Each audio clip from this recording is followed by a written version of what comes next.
আগামীকাল শিলিগুড়িতে দার্জিলিং लोकसभा केन्द्र भोलि अपराह्न 4 बजे हिलकाट रोडमा भाजपाको पदयात्रा हुने। भारतीय जनता पार्टीका मनोनीत उम्मेद्वार राजु विष्टको समर्थनमा सिलगढी शहरमा अपराह्न 4 बजे हिलकाट रोडमा विजयी संकल्प पदयात्रा हुने भएको छ। यस पदयात्रामा प्रतिपक्षी दलका नेता शुभेन्दु अधिकारी उपस्थित रहनेछ। उक्त पदयात्राको क्रममा भोलि दिउँसो हिलकाट रोडमा ट्राफिक समस्याको सम्भावनाको लागि अग्रिम माफी चाहँदै विकल्पहरूको लागि अनुरोध गरिएको छ।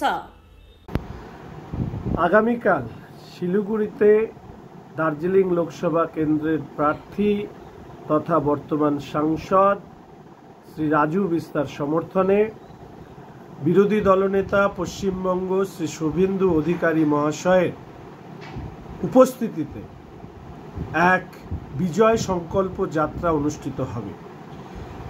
बिकेल बेलाय এই विजय संकल्प यात्रा शुरू हबे हासमी चक अर्थात भेनासपुर थेके माल्लागुड़ी पर्यन्त। এই विजय संकल्प यात्राয় उपस्थित থাকবেন माननीय विरोधी दलनेता श्री शुभेन्दु अधिकारी महाशय एवं এই কেন্দ্রের भारतीय जनता पार्टीर मनोनीत प्रार्थी श्री राजू विस्तार महाशय। उक्त पदयात्राके सामने रेखे स्वाभाविकभावेई भारतीय जनता पार्टीर कार्यकर्तादेर पाशापाशी भारतीय जनता पार्टीर विभिन्न समर्थक एवं तार साथे साथे सरकार विरोधी अर्थात तृणमूल कांग्रेसेर सरकार विरोधी शिलिगुड़ी एवं तार संलग्न शहर संलग्न मानुषेर व्यापक उपस्थिति थाकबे।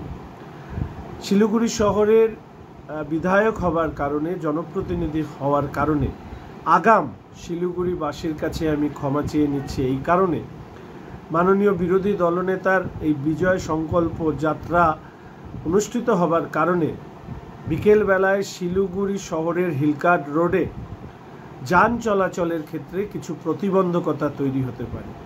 ফলে সেই প্রতিবন্ধকতার কারণেই আগাম এই সূচনা আমি আমার নগরবাসী শহরবাসী তথা শিলিগুড়ির মানুষের কাছে রাখলাম, যাতে সেই সময়কালে কোনো ধরনের সমস্যা আপনাদের পড়তে না হয় বা বিকল্প আপনারা রাস্তা আগের থেকেই যাতে ভেবে রাখতে পারেন তার জন্য এই আগাম আমি ক্ষমা প্রার্থনা করে নিচ্ছি। কারণ আগামীকালের এই পদযাত্রা এক ঐতিহাসিক পদযাত্রায় পরিণত করা হবে ভারতীয় জনতা পার্টির কার্যকর্তা সমর্থকদের উপস্থিতির মধ্যে দিয়ে। আমি আরেকবার আপনাদের কাছে এই কারণে আগাম ক্ষমা প্রার্থনা করে রাখলাম।